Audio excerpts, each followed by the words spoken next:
नमस्कार बच्चों, आज हम कक्षा 8 में एक नया अध्याय पढ़ने जा रहे हैं। अध्याय 10 नाम है कामचोर। ये एक व्यंग कथा है जिसमें लेखक ने ये बताने का प्रयत्न किया है कि जो बच्चे काम करना नहीं जानते अचानक से काम करना शुरू हो जाएं तो काम की क्या दुर्दशा होती है और साथ में घर के लोगों की और घर की क्या दुर्दशा होती है, उसके बारे में लेखक ने बताने का प्रयत्न किया है।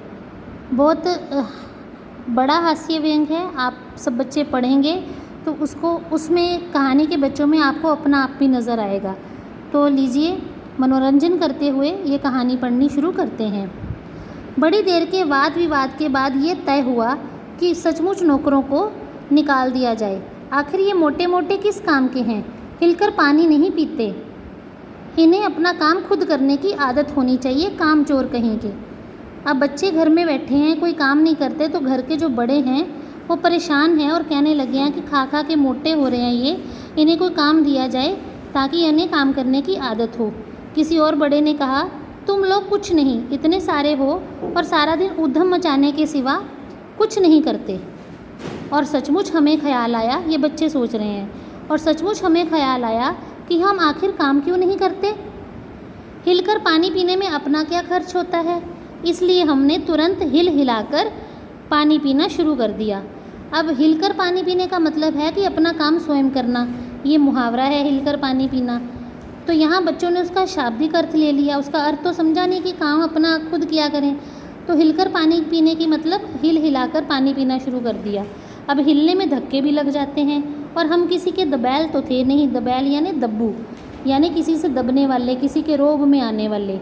हम किसी के दबैल तो थे नहीं कि कोई धक्का दे तो सह जाएं। लीजिए, पानी के मटकों के पास ही घमासान युद्ध हो गया। सुराइयाँ उधर लुढ़कीं, मटके इधर गए, कपड़े भीगे सो अलग। अब सुराइयाँ होती हैं छोटे मुँह वाले घड़े और मटके होते हैं चौड़े मुँह वाले घड़े। ये भला काम करेंगे? अम्मा ने निश्चय किया। करेंगे कैसे नहीं, देखो जी, जो काम नहीं करेगा उसे रात का खाना हरगिज़ नहीं मिलेगा, समझे। ये लीजिए, बिल्कुल शाही फरमान जारी हो रहे हैं। हमें लगा कि जैसे हम कैदी हैं और हमारे लिए सज़ाएं निश्चित की जा रही हैं। हम काम करने को तैयार हैं, काम बताए जाएं। हमने दुहाई दी। बहुत से काम हैं जो तुम कर सकते हो। मिसाल के लिए, मिसाल यानी उदाहरण, मिसाल के लिए ये दरी कितनी मैली हो रही है, आंगन में कितना कूड़ा पड़ा है, पेड़ों में पानी देना है, और भाई मुफ्त में ये काम तो करवाए नहीं जाएंगे, तुम सबको तनख्वाह भी मिलेगी। अब्बा मियाँ ने कुछ काम बताए और दूसरे कामों का हवाला भी दिया। हवाला यानी एग्ज़ाम्पल यानी उदाहरण भी दी। माली को तनख्वाह मिलती है अगर सब बच्चे मिलकर पानी डाल लें, तो मतलब उन्हें भी कुछ ना कुछ जो है पारितोषिक दिया जाएगा, परिश्रम दिया जाएगा। एहे, खुदा के लिए नहीं, घर में बाढ़ आ जाएगी, अम्मा ने याचना की, क्योंकि अम्मा बच्चों को जानती थी कि किस काम में कितने पानी में हैं, कौन सा काम कर सकते हैं, कौन सा नहीं। तो उसने कहा कि अब्बा ने काम तो बता दिए, लेकिन ये बुरे हाल कर देंगे, घर में तो बाढ़ आ जाएगी पानी की। फिर भी तनख्वाह के सपने देखते हुए हम लोग काम पर तुल गए यानी काम करने पर जुट गए। एक दिन फर्शी दरी पर बहुत से बच्चे जुट गए और चारों ओर से कोने पकड़ पकड़ कर झटकाना शुरू किया। दो चार ने लकड़ियाँ लेकर धुआंधार पिटाई शुरू कर दी। अब दरी की मिट्टी झाड़ने के लिए ज़ोर ज़ोर से डंडे बरसाए जाने लगे दरी पर। तो हुआ क्या, सारा घर धूल से अट गया। खांसते खांसते सब बेदम हो गए। बेदम यानी सांस फूल जाना। सारी धूल जो दरी पर थी सो फर्श पर थी। अब धूल दरी में से गिरी तो कहाँ फैल गई, फर्श पर। सबके सिरों पर जम गई, नाकों और आँखों में धूल भर गई। बुरा हाल हो गया सबका। हम लोगों को तुरंत आंगन में निकाला गया। वहाँ हम लोगों ने फ़ौरन झाड़ू देने का फ़ैसला किया। अब एक काम से मना किया गया, उसका तो काम बिगाड़ दिया हमने, घर को गंदा कर दिया। तो हमने सोचा कि चलो आंगन में झाड़ू देने का काम करते हैं। झाड़ू क्योंकि एक थी और तनख्वाह लेने वाले उम्मीदवार बहुत, क्योंकि अब्बा मियाँ ने कह दिया था कि जो बच्चा काम करेगा उसे पैसे मिलेंगे, और पैसे के लालच में सब अपना काम करने के लिए आगे आगे आ रहे थे।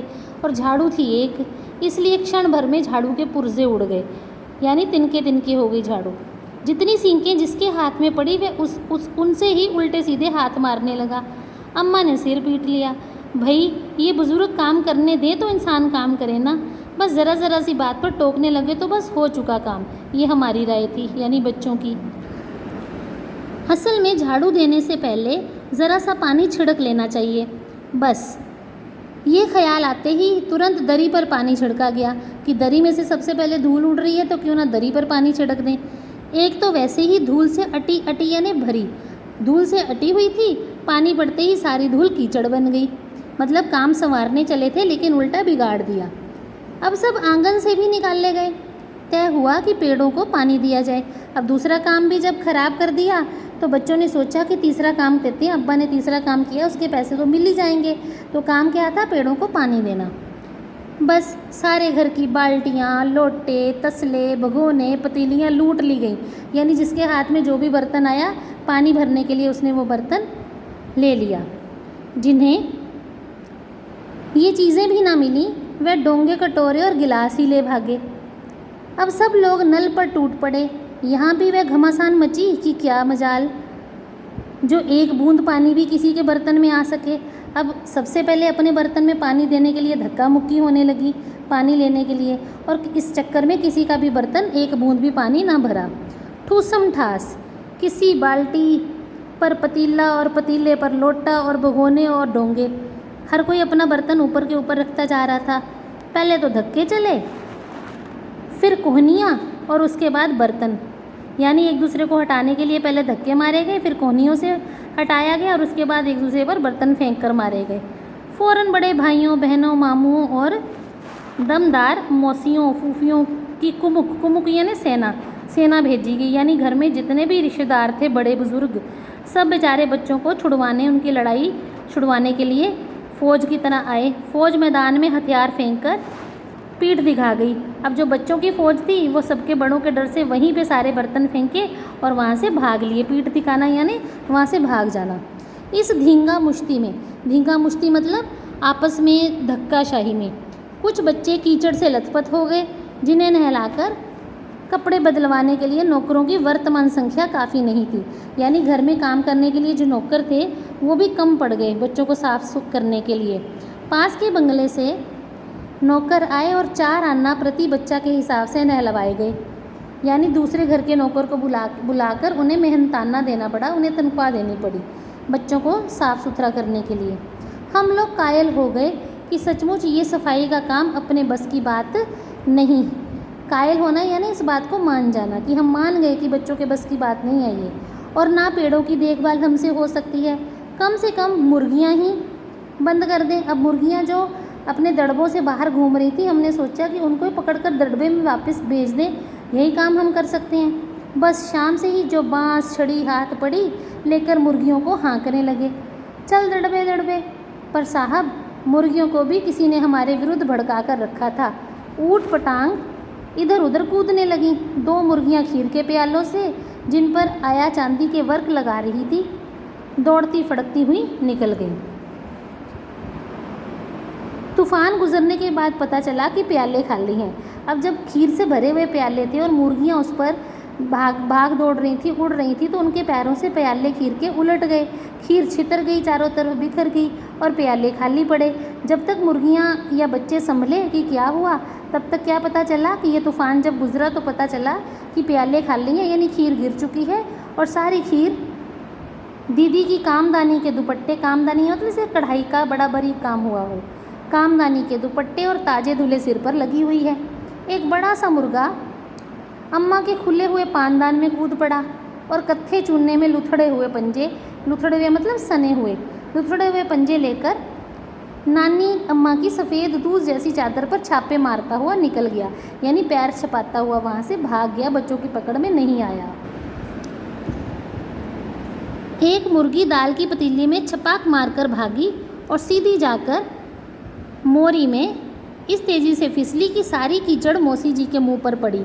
मोरी होती है जहाँ पे पानी का काम होता है और पानी निकलने के लिए जो संकरा सा रास्ता होता है, वहाँ पे कीचड़ जमा हो जाता है, क्योंकि पहले जो थे ढके हुए नालियाँ नहीं होती थी, धूल मिट्टी पड़कर कीचड़ सना रहता था जहाँ से पानी निकलता था। और उस मोरी की जो छींटें थी कीचड़ की, वो मौसी जी के मुंह पर पड़ी। बैठी हुई हाथ मुँह धो रही थी, इधर सारी मुर्गियाँ बेनकेल, नकेल होता है जिसके नाक में नकेल डाली हो, यानी जिसको कंट्रोल किया गया हो। लेकिन मुर्गियों को तो नकेल नहीं डालते ना, बैलों और गायों की तरह। तो मुर्गियाँ बेनकेल का ऊँट बनी हुई चारों तरफ दौड़ रही थी, यानी किसी के हाथ में नहीं आ रही थी। एक भी दड़बे में जाने को राज़ी ना थी। दड़बा होता है मुर्गियों का घर, जहाँ उन्हें पकड़कर रखा जाता है। इधर किसी को सूझी कि जो भेड़ें आई हुई हैं, लगे हाथों उन्हें भी दाना खिला दें। अब एक बच्चे के दिमाग में खुराफात है कि मुर्गियां हाथ नहीं आ रही, नुकसान हो रहा है, चलो भेड़ों को दाना पानी खिलाते हैं। दिन भर की भूखी भेड़ें दाने का सूप देखकर जो सबके सब झपटी। सूप होता है वो बर्तन या वो टोकरा जिसमें भेड़ों के लिए दाना वगैरह रखा जाता है। तो बच्चों के हाथ में सूप देखकर भेड़ें जो थी कंट्रोल से बाहर हो गई और उसी तरफ लपक पड़ी। सब झपटी तो भाग कर जाना कठिन हो गया। लष्टम पष्टम, लष्टम पष्टम मतलब इधर उधर भागते दौड़ते तख्तों पर चढ़ गई। पर भेड़ चाल मशहूर है, उनकी नज़र तो बस दाने के सूप पर थी या दाने के बर्तन पर थी। पलंगों को फलांगती, बर्तन लुढ़काती साथ साथ चढ़ गई। अब बच्चा जो था जिसके हाथ में दाने वाला टोकरा था या सूप जिसको बोलते हैं, वो ऊपर चढ़ा पलंग के, तो भेड़ें भी उसके पीछे चढ़ गई साथ साथ। तख्त पर बानी दादी का दुपट्टा फैला हुआ था, जिस पर गोखरी, चंपा और सलमा सितारे रखकर बड़ी दीदी मुगलानी बुआ को कुछ बता रही थी। यानी वो दुपट्टा नया था और उसके ऊपर काम करने की प्लानिंग हो रही थी कि कैसी कढ़ाई, कैसे सिल में सितारे सजाए जाएं इसके ऊपर। तो आपस में बात हो रही थी। भेड़ें बहुत निसंकोच सबको रौंदती, रौंदती मतलब पैरों थले खराब करती हुई, मेंगनों का छिड़काव करती हुई दौड़ गई। मेंगना यानी जब भेड़ें भाग रही हैं तो उनकी जो पॉटी निकल रही है उनको मेंगने बोलते हैं। तो वो दुपट्टे पर सारी छिड़की गई। जब तूफान गुजर चुका तो ऐसा लगा जैसे जर्मनी की सेना टैंकों और बम मारों सहित उधर से छापा मारकर गुजर गई हो। जहाँ जहाँ से सूप गुजरा, यानी जिस बच्चे के हाथ में वो दाने का बर्तन था, जहाँ जहाँ से वो गुजरा, भेड़ें शिकारी की तरह गंध सूंघती हुई हमला करती गईं, यानी उस बच्चे के पीछे पीछे भागती गईं।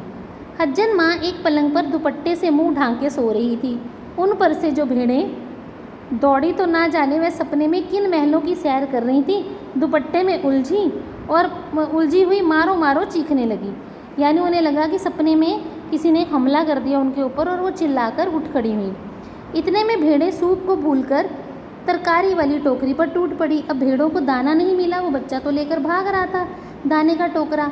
अब उनको भूख लगी हुई थी भेड़ों को, तो रास्ते में क्या आई, सब्जी वाली टोकरी, तरकारी बोलते हैं सब्जी को।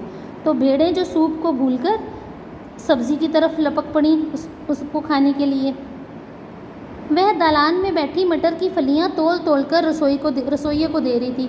अब टोकरा किसका था, तरकारी बेचने वाली औरत का, जो सब्जियां तोलकर रसोइयों को पकड़ा रही थी। वह अपनी तरकारी का बचाव करने के लिए सीना तान कर उठ गई।